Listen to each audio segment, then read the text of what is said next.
Kia ora, g'day, welcome back. We're here at, I think it's the Mana College fields in Porirua, where I'm going to run through with a bit of a visual and me doing some voiceover explanation of working out your paces and biases over 100 meters.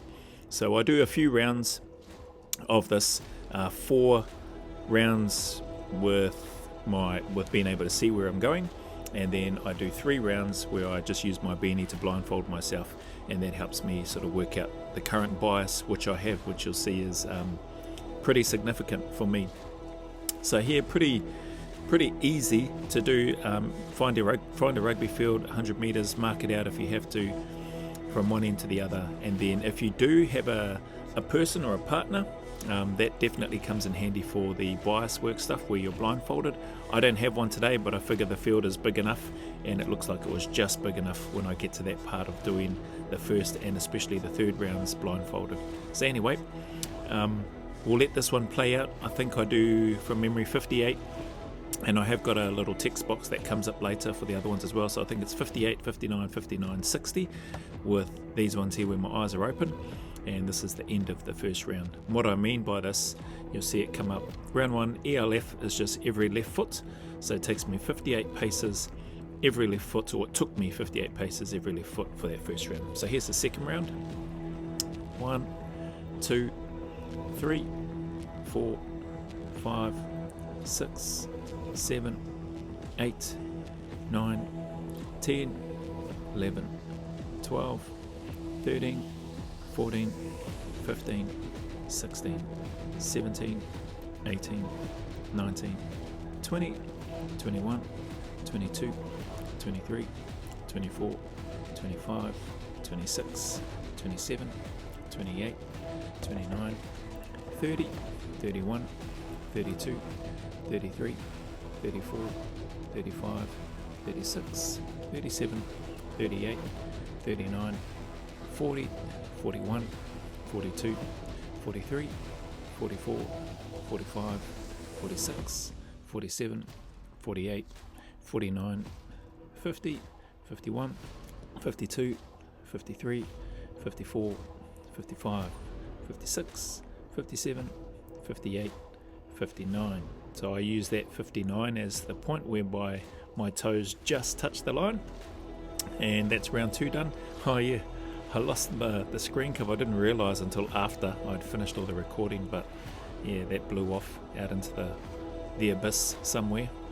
So this is round 3. I move outside of the rugby posts this time, just because the track was a bit muddy, or the pitch I should say, and that's something that you'll want to consider and factor in as well, whether you're going across just flat, even terrain, undulating or hilly, muddy, what equipment you're carrying, etc. So it's good to do a few rounds and get a good understanding of what your paces are per 100 meters, and then that'll help set you up to be able to keep a track of how far you've traveled, how far you've got to go, etc.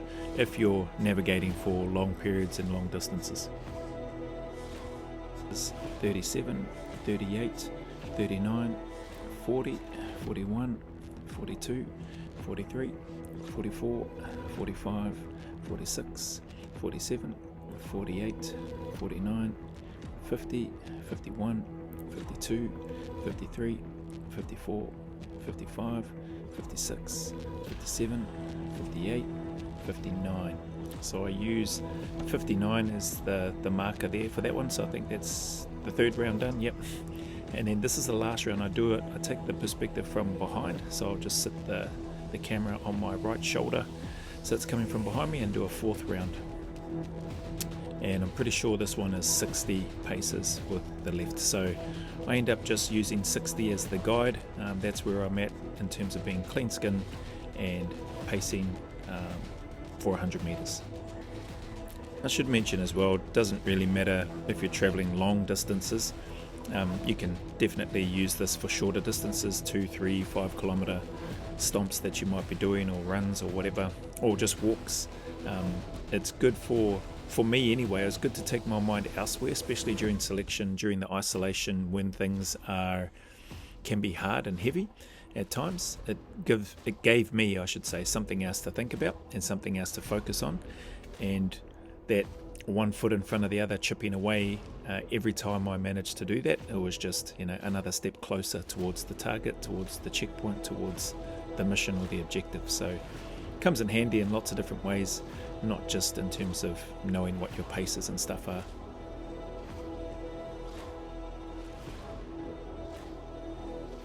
So that was the last round of that. So 60 paces every left foot, and now I'll get into the first round of being blindfolded or blindfolding myself. I thought I gave myself enough room, but you'll see from here, you'll probably have a little bit of a laugh as we get going. You'll notice it doesn't take too long before I start veering off to the right, almost within the first 3 to 5 steps. And what you'll see is I don't end up doing 60 paces. I get to 54. I think I've watched it back a couple of times and counted every left pace, and it was 54 steps. Reason for that, if you can see in the background to the left as you're looking at the screen, but my right, you can see a rise around the edges of those rugby fields where the trees and stuff are on. Well, yep, that's what I'm heading towards.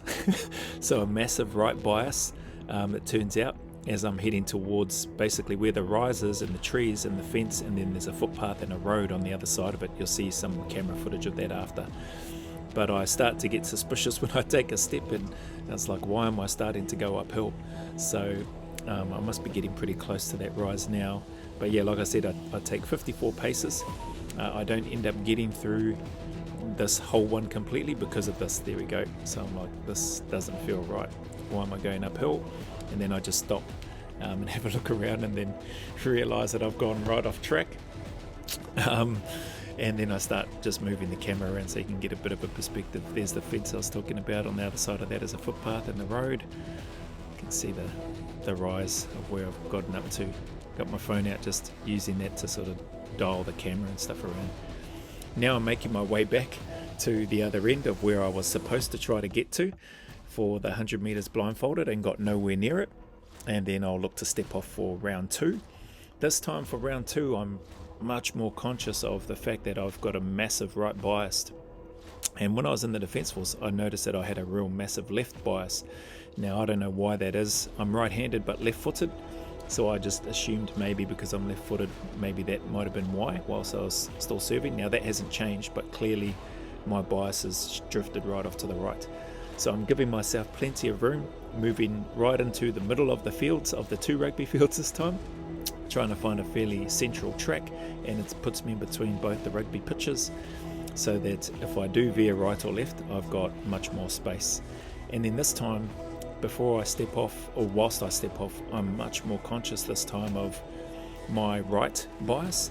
So I think I probably overcompensate, maybe a little bit too much this time round in round 2, by really trying to fight that urge to go right. It does help me stay more, not so much centered, but yeah, I guess centered in comparison to where I was in that first one. Excuse me. And I do take 60 paces, but even then my paces start to slow down a little bit and shorten slightly, because even though I take the 60 paces, I'm still well short of the 100 meter mark. So here I'm not doing too bad. I'm still fairly within the tracks, but I do start to veer off that line that's on the right as you look at it, and on my left I'm getting closer and closer to it. And that's me again really trying to overcompensate mentally with regards to my paces. And so what I ended up doing was drifting to my left instead, but overall I didn't drift anywhere near as far left as I did on the right. So if I was going to take that learning into navigation and applying that practically, I would be happy to focus on being conscious of my right side bias, and then putting a little bit more emphasis onto the left hand side, purely because I don't appear to drift off track as far as what I did when I didn't worry about it, or when I just thought I'll just carry on with the paces and not worry about trying to fight any bias. So that's the 60th pace. And then yeah, I'm having a bit of a scan around the area. Not too bad, I'm still on the field anyway. I did drift onto the left-hand rugby paddock in the direction that I was going, and I'm pretty sure from memory I'm about 7 left paces short from the 100 metre line of that rugby pitch. So I do that, and then I'm about 10 or 12 paces short in terms of being offline from where I was. So I'm just walking towards the rugby line, try line now. So that was the 7th pace, and then I start going back in towards where I was, and I'm pretty sure it was about 10 or 12 paces to put me back roughly in line with where I started. So that bias wasn't anywhere near as bad as the first one, but this third one that you'll see me do is even worse than the first one. So I end up way right again, and I decided, okay, try not to fight that bias and just let it go. So that's what I decided to do, and I think if I had gone any longer, I probably would have ended up back where I started. So I do the 60 paces, but yeah, I definitely, you can see me now already starting to drift right, almost straight away. I think maybe a few more steps. I lasted a few more steps longer than what I did possibly the first time, but then it just starts, I just start doing a right wheel, almost a right turn, as I'm going along this last trek. So yeah, pretty interesting for me. Good to go through that again. Obviously you're not going to be walking out on any trails or tracks blindfolded, well, I hope not anyway, but this is more for just, you can apply that bias with regards to day navigation and or when it's maybe getting a little bit darker and a bit harder to see. And so having a good understanding, or at least an understanding of what your biases are when you're navigating, is helpful. So I'll get into other things as we go, under load, pacing, cadence, bearing stuff in terms of what I used to do, what helped me in terms of aiming off on my particular objective or target and then walking onto the target rather than just pointing straight at it and heading directly for it, if that makes sense. So anyway, plenty to cover. Here's me. I think it looks like I'm walking backwards, and I probably was walking back towards the rugby trial line where I started from. So there it is over there. And I'm pretty close to that edge again, that bank, that rise where the trees were from that first one. And this is the third one. I'm just looking around going, bloody hell, I'm nowhere near where I was supposed to be. And so you can see where I've ended up. If nothing else, hopefully you had a bit of a laugh, especially at these last 3 rounds of me trying to pace out 100 meters blindfolded, but also hopefully it helps in some small way as well. I'll do a bit of a wrap up at the end of this before closing this video out and then putting it up for you to critique, laugh at, and or add your comments and input on. Hopefully it helps though. Kia ora, g'day. Well, that's that video in regards to me working on and getting some practice in with the Insta360 X4 camera, as well as testing the waters a little bit with one of the videos, or one of the types of videos that I'll be looking to put up on the channel moving forward. Whether or not I put those into the members space only, or whether or not I just make them generic, I'm undecided on that yet.